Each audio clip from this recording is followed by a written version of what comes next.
Some think the Japanese kamikaze attacks were just insane or stupid, yet US analysis showed that to impose a given level of damage, the Japanese actually lost fewer pilots when they adopted these tactics. So let's look at the calculations, characteristic, tactics and counter-tactics. To determine how effective kamikaze attacks were, we need to compare them to a conventional attack. Based on the available data from 1944 and 1945, Norman Friedman did some calculations on how many planes were needed to score a certain number of hits. I used those numbers and did some of my own calculations.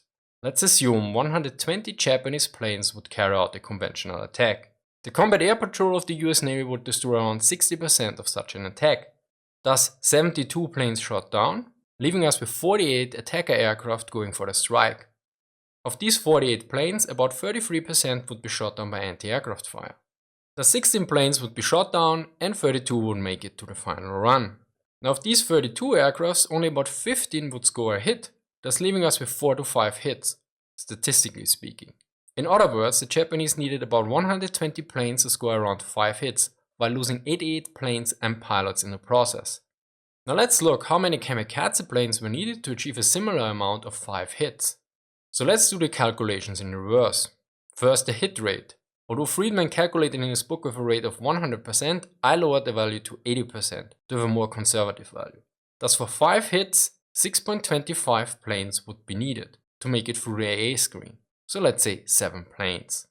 Now kamikaze planes usually didn't do evasive maneuvers, often steered directly at the enemy AA fire and were rather poorly trained.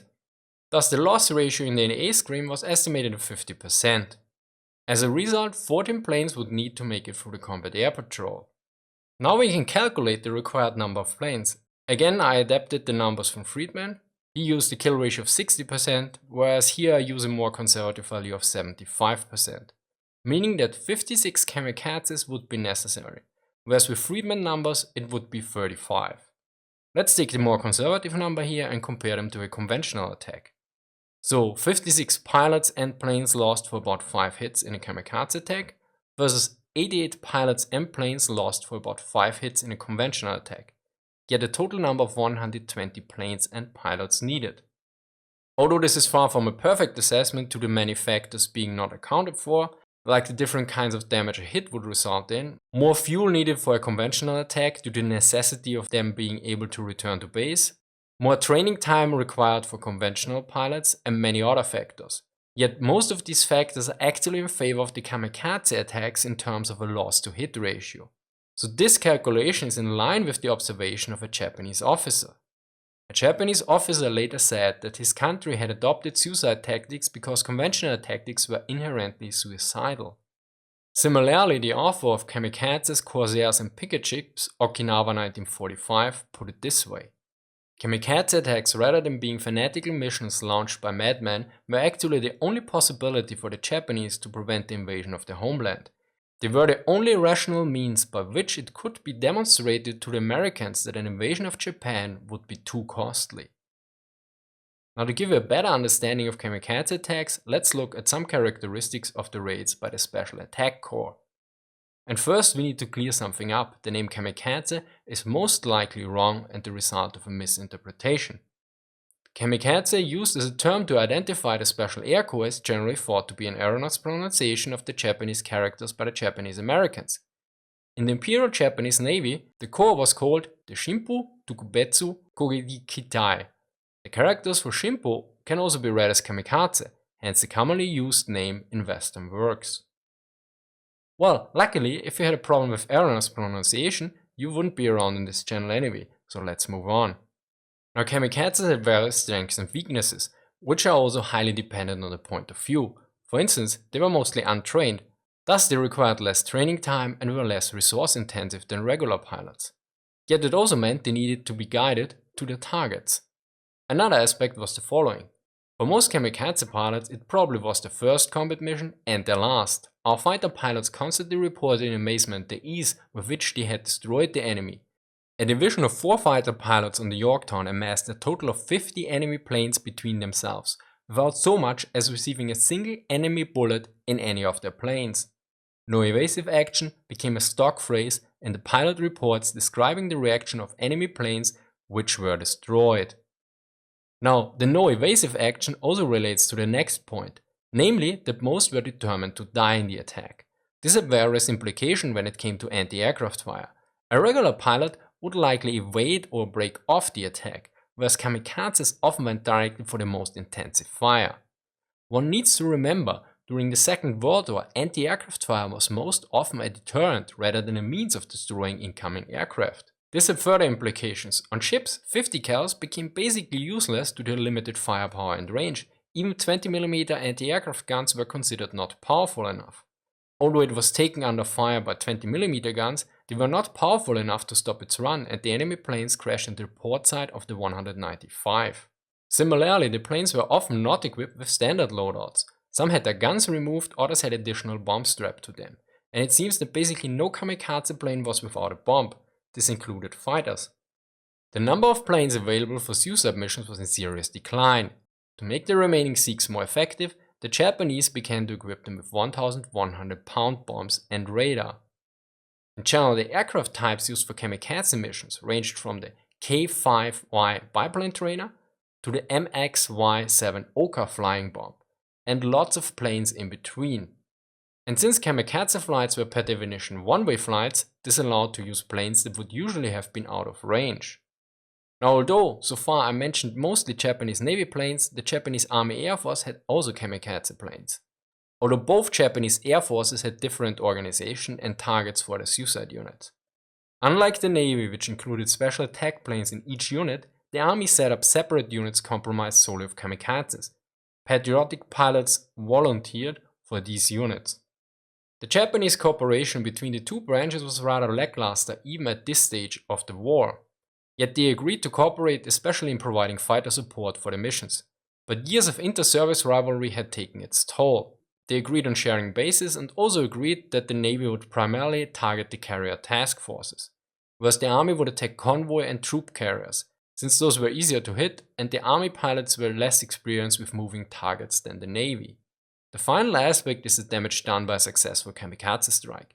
Since kamikaze planes usually were equipped with one or more bombs, this meant that the impact of the plane, the bombs, and the fuel in the plane could damage the ship. Now, in the reports I read quite often that the fires were small and could be put out rather easily. This was most likely to the planes only being fueled for a one-way flight. There are some examples where the fire spread, although it is not sure if it was from the plane fuel or something else. Or maybe a spontaneous kamikaze, namely a regular attack aircraft, that should have returned to base. One of these reports that noted a severe gasoline fire is that of the destroyer Callahan. Japanese suicide plane carrying bomb crashed into starboard side in way of number 3 upper handling room. Bomb detonated in after engine room. Steering control lost. Severe gasoline fire. Ammunition explosion in number 3 upper handling room due to roasting.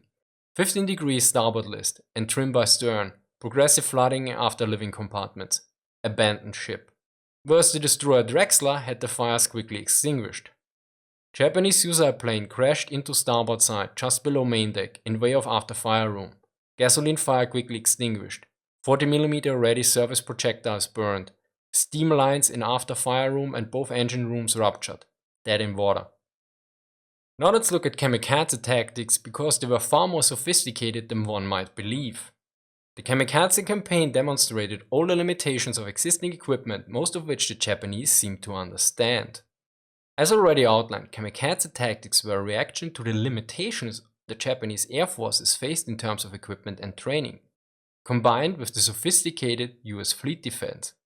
The common wisdom before the battle in the Philippine Sea was that attacks that were carried out in concentrated groups allowed for a certain amount of planes breaking through the defensive perimeter and scoring effective hits. Yet in summer 1944, the US fleet defense had gotten too effective and devastated such concentrated attacks with combat air patrols and anti-aircraft fire. After that, the Japanese learned their lesson and adopted the tactics accordingly to the Battle of Okinawa, which saw the largest kamikaze attacks. Additionally, by this time, the Japanese were aware of the limitations of US naval radar and knew that ships were most vulnerable from attacks directly overhead or low altitude approaches. Similarly, the US fighter control system also had its limits. It was basically a map on which radar contacts were added with altitude, speed and course. Thus combat air patrols would be assigned to intercept courses. Yet plotting an intercept vector for a fighter only works if the attack vector of the incoming group stays roughly the same. As aircraft approached, they made radical changes of course and altitude, dispersing when intercepted and using cloud cover effectively. Additionally, decoy aircraft were used as well. In short, the constant changes in information on altitude, speed and direction combined with a large number of dispersed groups limited the fighter control system and communication capabilities of the Combat Information Center of the US Navy, since one can only plot a certain number of groups and keep them updated. Yet this data was crucial to assigning combat air patrols to the greatest threat. The supervisor in the Combat Information Center had to juggle the targets on the plot, deciding which was most threatening before assigning one to a fighter director. The time lags involved in plotting and using information built up as more and more separate rates appeared. Those in the Combat Information Center had no way of knowing how accurate the picture was, but at some point the picture would be so far off that it could no longer be an effective basis for directing fighters. Now, how was a kamikaze raid actually performed? When you usually hear about a kamikaze, you think of a single plane going on a suicide run against a ship. Although the very first kamikazes consist of small groups, this had changed till the Battle of Okinawa. Now they approach in large formations, but also dispersed once engaged. The ideal kamikaze attack was provided with fighter support, and the formation also included regular attack aircraft. For instance, the first Kikusui raid at Okinawa consisted of 355 suicide planes and 344 conventional attack planes. Along with the suicide planes, the enemy usually sent newer fighter models, apparently as covering force to engage our combat air patrol, while the kamikaze planes slipped in to smash our ships. The formations changed course regularly and used cloud cover. Additionally, tactics employed by the enemy during the later part of the period covered were such as to make the problem of the intercept officer most difficult. All raids when intercepted split. Each unit then pursued its suicidal mission separately by abandoning mutual formation support for the chance of slipping through the combat air patrol at a very low altitude for a final individual suicide run. These final suicide runs ranged from simply ramming the plane with its bomb load into a ship or dropping the bombs shortly beforehand. Yet I also found one rare case where a regular torpedo attack was performed successfully against the destroyer and then circled the ship to crash itself into the destroyer. Note that this was probably a spontaneous kamikaze attack of a regular attacker. Kamikaze attacks evolved over the course of the war and challenged the US Navy in different ways. The Operational Evaluation Group determined that there were 3 distinctive phases in the late war bombing attacks, of which 2 contained kamikazes. Phase 1, the last concentrating bombing formations, Phase 2, the introduction of kamikazes, and Phase 3, dispersion and reuse of bombing attacks. Phase 1 basically showed that regular concentrated attacks weren't successful anymore due to the huge imbalance between the US and Japanese forces. Although the Japanese deployed a large number of planes that often challenged the US combat air patrols numerically, the Japanese losses were very high and the bombing runs ineffective. This was due to the fact that the fighter cover typically deserted the bombers and either scattered or adopted a defensive formation as a Luftbury circle to prevent enemy fighters from getting on any Japanese fighter's tail. The bomber usually turned back when the fighter cover left. Aircraft which continued were cut down by the combat air patrol. The second phase saw the introduction of the first dedicated kamikaze attacks, in which they still flew in small groups, but already displayed a certain amount of deception and sophistication.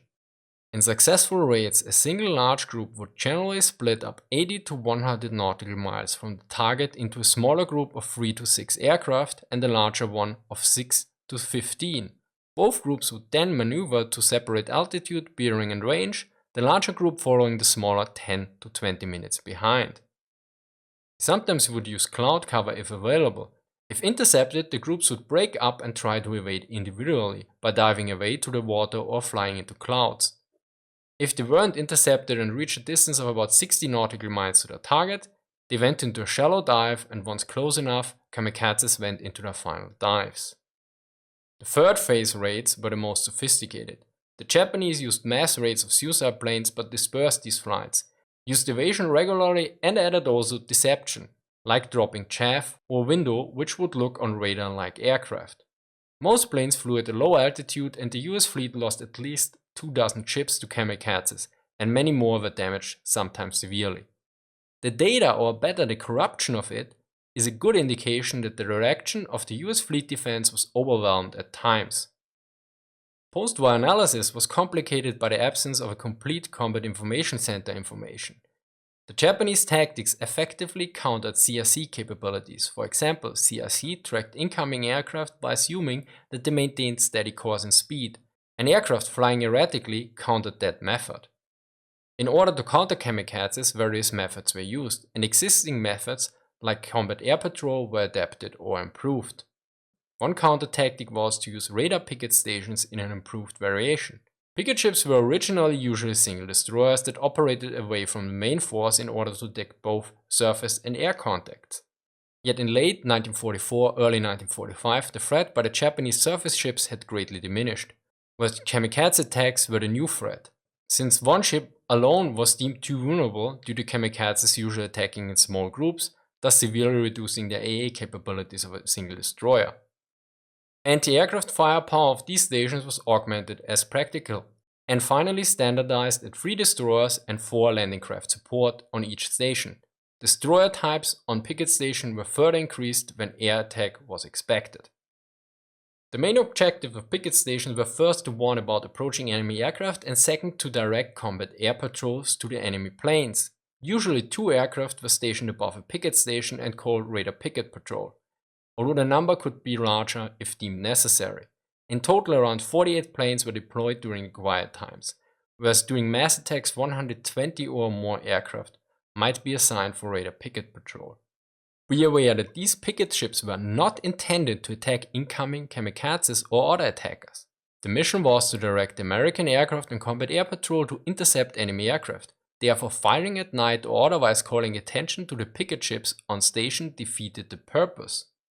Nevertheless, the picket ships suffered heavy losses, since the Japanese attacked them repeatedly. Thus, picket station duty at Okinawa was most likely the most dangerous naval assignment in the US Navy for the war.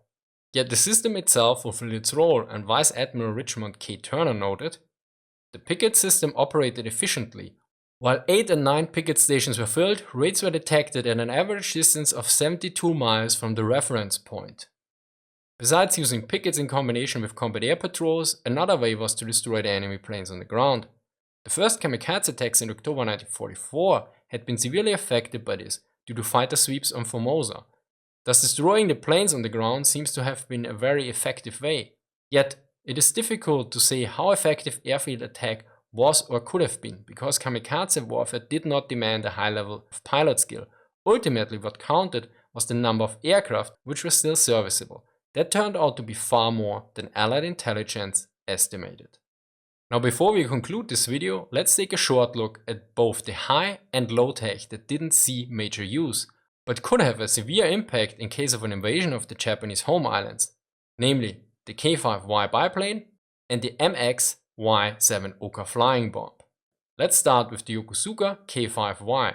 As counterintuitive as it might seem, the biplane was a considerable threat, and not just on paper, to quote from a report.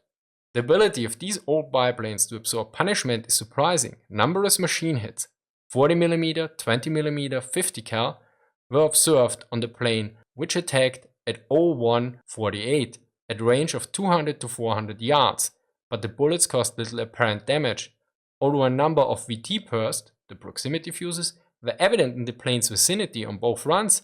Competent observers say that the bursts were on the other side of the target, these bursts causing no apparent damage.